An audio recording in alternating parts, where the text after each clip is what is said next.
হাসিনা ও তার পরিবারের নামে থাকা ৮০৮ শিক্ষা প্রতিষ্ঠানের নাম পরিবর্তন করা হয়েছে বললেন প্রধান উপদেষ্টার প্রেস উইং। জামিন নির্বাচন হয়েছে ২৪-এ, আদালতকে হাবিবুল আওয়াল। রাজনৈতিক দলগুলোর ঐকমত্যে ব্যর্থ হওয়ার অভিযোগ। জুলাই গণঅভ্যুত্থানের প্রথম শহীদ আবু সাঈদ হত্যা মামলার তদন্ত শেষ, মিলেছে ৩০ জনের সম্পৃক্ততা। এবং ইরানের পরমাণু স্থাপনা গুরুতরভাবে ক্ষতিগ্রস্ত হয়েছে দাবি যুক্তরাষ্ট্রের। তেহরানের সাথে বৈঠকে বসতে যাচ্ছে ওয়াশিংটন।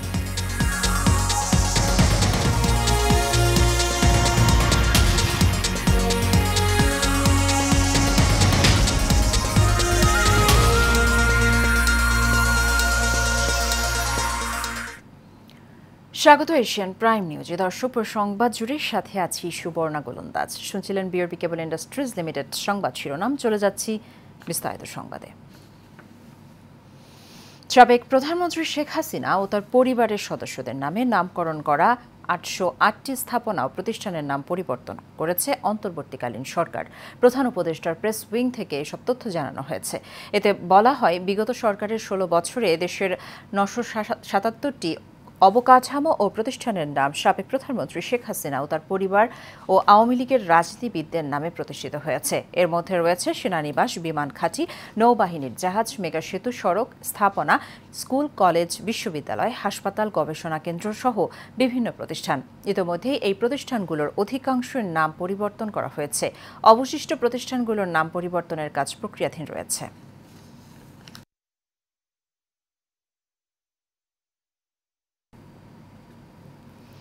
চলতি বছরে হজ ব্যবস্থাপনা সুষ্ঠুভাবে সম্পন্ন করায় ধর্ম মন্ত্রণালয় সহ সংশ্লিষ্টদের অভিনন্দন জানিয়েছেন প্রধান উপদেষ্টা প্রফেসর ড. মোহাম্মদ ইউনূস। একই সঙ্গে আগামী বছরের হজ ব্যবস্থাপনা যেন নির্বিঘ্নে সম্পন্ন করা যায় তার প্রস্তুতি এখন থেকেই শুরু করতে মন্ত্রণালয়কে নির্দেশনা দিয়েছেন তিনি। আজ রাষ্ট্রীয় অতিথি ভবন যমুনায় ধর্ম মন্ত্রণালয়ের প্রতিনিধিদের সঙ্গে এক বৈঠকে এই নির্দেশনা দেন প্রধান উপদেষ্টা। আগামী বছরে হজের জন্য এরই মধ্যে রোডম্যাপ প্রকাশ করার সন্তোষ প্রকাশ করে ধর্ম মন্ত্রণালয়ের কর্মকর্তাদের উদ্দেশ্যে প্রধান উপদেষ্টা বলেন, এবছর ছোটখাটো যেসব ত্রুটি ধরা পড়েছে সেগুলো চিহ্নিত করে ভবিষ্যতে সেগুলো যেন না হয় সেসব বিষয়ে যথাযথ পদক্ষেপ নিতে হবে। এ সময় ধর্ম উপদেষ্টা আফমা খালিদ হোসেন প্রধান উপদেষ্টাকে জানান, আগামী বছরের হজ ব্যবস্থাপনার জন্য এরই মধ্যে পত্রিকায় বিজ্ঞপ্তি দিয়ে রোডম্যাপ ঘোষণা করা হয়েছে এবং ১০ জুলাই বাংলাদেশিদের জন্য হজ কোটা ঘোষণা করা হবে।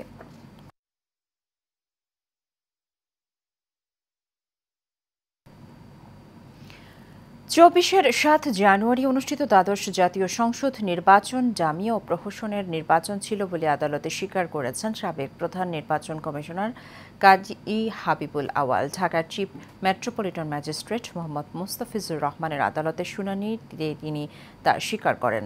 সাবেক এই সিইসি দাবি করেন, রাজনৈতিক দলগুলোর মধ্যে সমঝোতা না হওয়ার কারণেই ডামি ভোট হয়েছে। মৌলিক সংস্কার ছাড়া আগামী ১,০০০ বছরেও দেশের সুষ্ঠু নির্বাচন সম্ভব নয় বলে মন্তব্য করেছেন কাজী হাবিবুল আওয়াল। এর আগে কাজী হাবিবুল আওয়ালকে বুধবার রাজধানীর মগবাজার থেকে গ্রেফতার করে পুলিশ।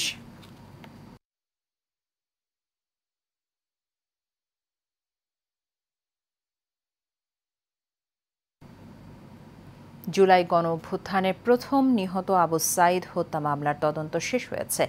আগামী রোববার তদন্ত প্রতিবেদন ট্রাইব্যুনালে দাখিল করবে প্রসিকিউশন জানায়, আবু সাঈদকে হত্যার ঘটনায় ৩০ জনের সম্পৃক্ততা পাওয়া গেছে।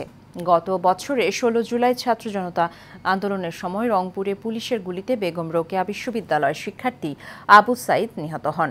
পরে ১৮ আগস্ট নিহত আবু সাঈদের বড় ভাই রমজান আলী ১৭ জনের নাম উল্লেখ করে অজ্ঞাত পরিচয় ৩০ থেকে ৩৫ জনকে আসামি করে হত্যা মামলা করেন। এছাড়া চলতি বছরের ১৩ জানুয়ারি সাঈদের পরিবার ২৫ জনের বিরুদ্ধে আন্তর্জাতিক অপরাধ ট্রাইব্যুনালে অভিযোগও দায়ের করেন। এই মামলায় বেগম রোকেয়া বিশ্ববিদ্যালয়ের তৎকালীন প্রক্টর শরীফুল ইসলাম, পুলিশের ২ সদস্য এসআই আমির হোসেন ও কনস্টেবল সুজন চন্দ্র রায় এবং বেগম রোকেয়া বিশ্ববিদ্যালয়ের ছাত্রলীগের সাধারণ সম্পাদক ইমরান চৌধুরী আকাশ কারাগারে রয়েছেন। তদন্ত প্রতিবেদন অনুযায়ী ৩০ জনের বিরুদ্ধে ওনারা প্রতিবেদন দাখিল করেছেন। ডকুমেন্টস আমাদের কাছে দাখিল করেছেন। আমরা তদন্ত প্রতিবেদন, অন্যান্য ডকুমেন্ট এবং জুলাই আন্দোলনের তথ্য উপাত্ত পটভূমি সব পর্যালোচনা করে আশা করছি যে আগামী রোববার ফরমাল চার্জ দাখিল করব। বিচার বিভাগ পৃথকীকরণ ও বিচারকদের শৃঙ্খলা বিধি সংক্রান্ত ঐতিহাসিক মাসদার হোসেন মামলার রিভিউ আবেদনের শুনানি শেষ হয়েছে। এ বিষয়ে রোববার আদেশ দেবেন আপিল বিভাগ। আজ প্রধান বিচারপতি ডক্টর সৈয়দ রেফাত আহমেদের নেতৃত্বাধীন 6 বিচারপতির আপিল বেঞ্চ আদেশের জন্য এদিন ধার্য করেন। আদালতে আবেদনের পক্ষে শুনানি করেন আইনজীবী মোহাম্মদ শিশির মনির। রাষ্ট্রপক্ষে ছিলেন অ্যাটর্নি জেনারেল মোহাম্মদ আসাদুজ্জামান। শুনানিতে আইনজীবী শিশির মনির বলেন, অধস্তন আদালতের বিচারকদের শৃঙ্খলা বিধি ও বিচার বিভাগ পৃথকীকরণ মামলার রায়কে কেন্দ্র করেই সাবেক প্রধান বিচারপতি এস.কে. সিনহাকে অসুস্থ বানিয়ে দেশত্যাগে বাধ্য করা হয়েছিল। অ্যাসল্টিং দি বিচার বিভাগ যে প্রক্রিয়ার মাধ্যমে তৎকালীন প্রধান বিচারপতিকে দেশ থেকে বিদেশে পাঠিয়ে দেওয়ার পর এই শৃঙ্খলা বিধিটিকে অ্যাকসেপ্ট করা হয়েছিল অ্যাক্টিং প্রধান বিচারপতির নেতৃত্বে, যেখানে 9 জন বিচারপতি আগে ভিন্ন আদেশ দিয়েছিলেন। সেখানে পরবর্তীতে প্রধান বিচারপতির রেজিগনেশন এবং নতুন অ্যাক্টিং বিচারপতি অ্যাপয়েন্টমেন্ট দেওয়ার পরে 5 জন বিচারপতির মাধ্যমে সেই শৃঙ্খলা বিধিটিকে গ্রহণ করে ফেলা হয়েছিল। অথচ সেই শৃঙ্খলা বিধি ছিল আমাদের অধস্তন বিচারকদের জন্য সবচাইতে বেশি অন্যায়, অবমাননাকর, অমর্যাদাকর এবং তাদের স্বাধীনতার পথে সবচাইতে বড় বাধা। কোভিড ও ডেঙ্গুর শঙ্কার মধ্যে দেশের 11টি শিক্ষা বোর্ডের 12.5 লাখ শিক্ষার্থী চলতি বছরের এইচএসসি ও সমমান পরীক্ষায় বসেছে। সকাল 10টায় বাংলা প্রথম পত্রের মাধ্যমে পরীক্ষা শুরু হয়েছে। সারা দেশের 9,314 শিক্ষা প্রতিষ্ঠানে 2,797 কেন্দ্রে এবার পরীক্ষা হচ্ছে। 2023 সালের সংক্ষিপ্ত বা পুনর্বিন্যাসকৃত সিলেবাসে এবারের এইচএসসি ও সমমান পরীক্ষা হচ্ছে। পরীক্ষা শুরুর কমপক্ষে 30 মিনিট আগে পরীক্ষার্থীকে কেন্দ্রে প্রবেশ করতে বলা হয়েছিল। সে কারণে সকাল থেকে রাজধানীর বিভিন্ন কেন্দ্রের সামনে পরীক্ষার্থী ও অভিভাবকদের ভিড় লেগে যায়। যানজটের বিপদ এড়াতে অনেকেই বেশ খানিকটা সময় হাতে নিয়ে পরীক্ষা কেন্দ্রে আসেন। সকালে রাজধানীর ভাসানটেক সরকারি কলেজ কেন্দ্র পরিদর্শন করেন শিক্ষা উপদেষ্টা সিআর আবরার। এ সময় তিনি সামগ্রিকভাবে পরীক্ষার পরিবেশ নিয়ে সন্তুষ্টি প্রকাশ করেন। মূলত 9,300 প্রতিষ্ঠান থেকে তারা পার্টিসিপেট করছেন এই ক্ষেত্রে।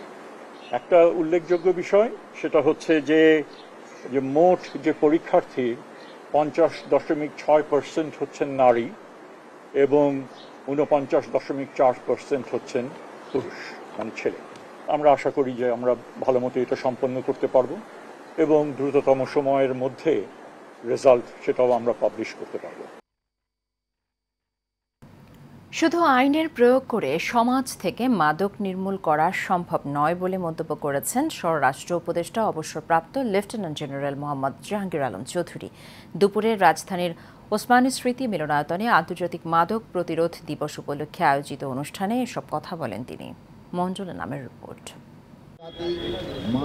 মাদকের অপব্যবহার ও অবৈধ পাচার বিরোধী আন্তর্জাতিক মাদক প্রতিরোধ দিবস 2025 উদযাপন উপলক্ষে এই অনুষ্ঠানের আয়োজন করে মাদক দ্রব্য নিয়ন্ত্রণ অধিদপ্তর। মাদক দ্রব্যের অপব্যবহার ও অবৈধ পাচার একটি বহুমাত্রিক সমস্যা, যা শুধু আইনের প্রয়োগ দ্বারা সমাধান করা কোনোভাবেই সম্ভব নয়।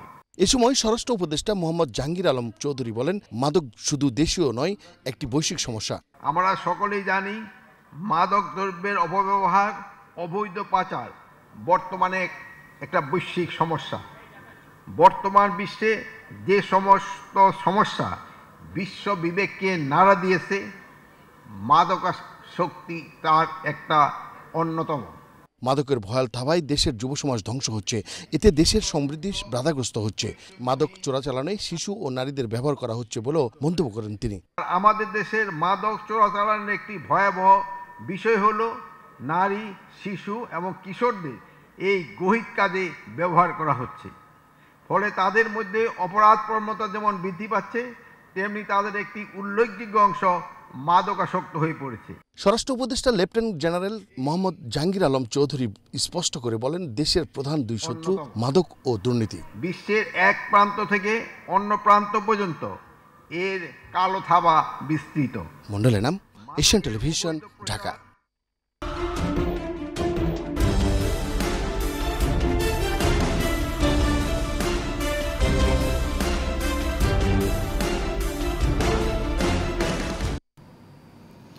কক্সবাজারের সদরে পারিবারিক বিরোধে ওসমান শওকত নামের একজনকে কুপিয়ে হত্যা করা হয়েছে। সকালে ভাড়ুয়াখালী এবং রামরশিদনগর সংলগ্ন রেলপথ এলাকায় এই ঘটনা ঘটে। নিহত যুবক সদর উপজেলার ভাড়ুয়াখালী আদর্শ গ্রামের মৃত হামিদ হোসেনের ছেলে। পুলিশ জানায়, পারিবারিক দ্বন্দ্ব ও সীমানা সংক্রান্ত বিরোধের জেরে ওসমান শওকতকে তার আপন বড় ভাই সাইফুল ইসলাম ও কাউসার ওসমান ধারালো অস্ত্র দিয়ে কুপিয়ে গুরুতর জখম করে।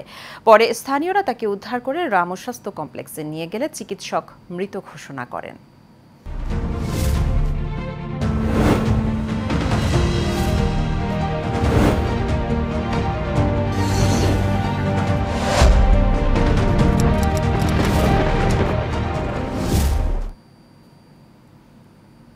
বাংলাদেশের সাথে একযোগে সৌদি আরবে এইচএসসি পরীক্ষা অনুষ্ঠিত হয়েছে।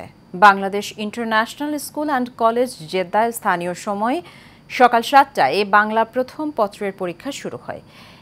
এবার পরীক্ষায় 64 জন শিক্ষার্থী অংশগ্রহণ করেছে। জেদ্দা বাংলাদেশ কনসুলেট এর তত্ত্বাবধানে পরীক্ষা পরিদর্শন করেন বাংলাদেশ কনসাল জেনারেল মিয়া মোহাম্মদ মাইনুল কবির।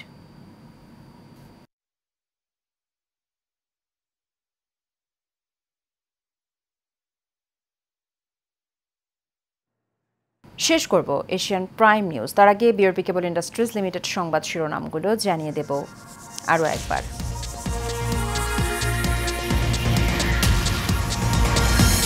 হাসিনা ও তার পরিবারের নামে থাকা 808 প্রতিষ্ঠানের নাম পরিবর্তন করা হয়েছে বললেন প্রধান উপদেষ্টার press wing.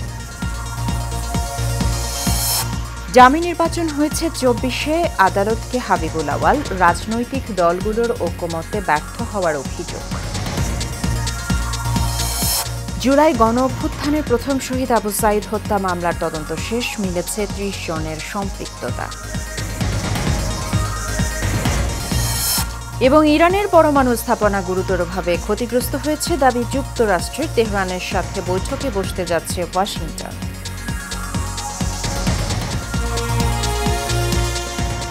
Asian prime news এ পর্যন্তই। আমাদের পরবর্তী সংবাদ দেখার আমন্ত্রণ রইল। ধন্যবাদ সাথে থাকার জন্য। আল্লাহ হাফেজ।